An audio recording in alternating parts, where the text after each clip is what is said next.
seconda giornata del campionato promozione Veneto Girone A. Al comunale di Belfiore scendono in campo la Belfiorese e l'Audace. Dirige l'incontro il signor Vencato, assistito dai signori Lazzarin e Lastur. Giornata fredda e sulle panchine le squadre provano a ripararsi dal vento. Dalle prime azioni si comprende che le squadre si daranno filo da torcere e al secondo minuto prima l'Audace si affaccia pericolosamente in area avversaria e sul disimpegno è la Belfiorese ad impensierire Momodu con Diagne. Come spesso accade, sono gli episodi a incidere sui punteggi. Da un calcio di punizione dal limite, la Belfiorese passa in vantaggio. A battere è Piccoli e la sfera colpisce Diagne sulla schiena. La traiettoria della palla subisce una deviazione che spiazza l'incolpevole Momodu. 1-0. Sentiamo le parole di coach Flavio Carnovelli. Una partita molto giocata, le due squadre si sono affrontate a viso aperto. Il risultato di 1-1 forse la soddisfa? Sì, alla fine il risultato credo sia giusto, anche perché un primo tempo forse qualcosina noi di più, secondo tempo bene loro, hanno avuto anche qualche occasione, il palo, dopo noi abbiamo avuto il palo con Centomo. Poi abbiamo sofferto sui pali inattivi, ma penso che il risultato alla fine sia giusto.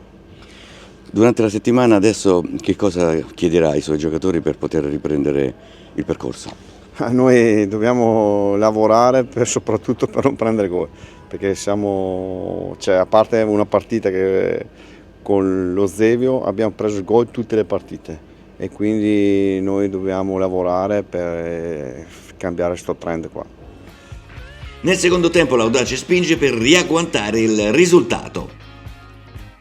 Il pareggio arriva al 13° ad opera di Filippo Zambelli, che fa partire una staffilata dal limite dell'area che si infila nell'angolino alto. 1-1.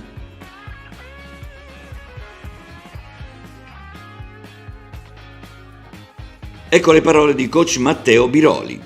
Si è conclusa una bella partita intensa, il primo tempo abbastanza equilibrato, nel secondo avete avuto più occasioni, è mancato il guizzo?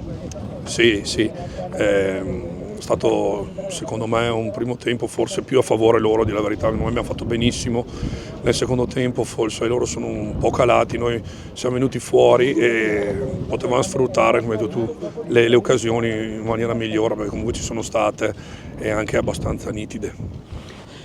C'è una situazione non proprio rosea dal punto di vista degli infortuni nella vostra rosa?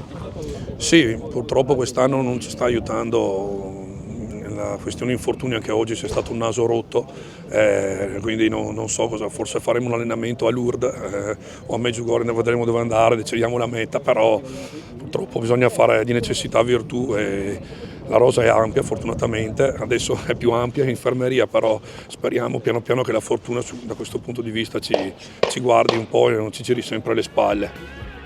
Ultimo tentativo dell'Audace nel recupero con Plama De Ala che sfiora la traversa. Risultato finale: Belfiorese 1, Audace 1.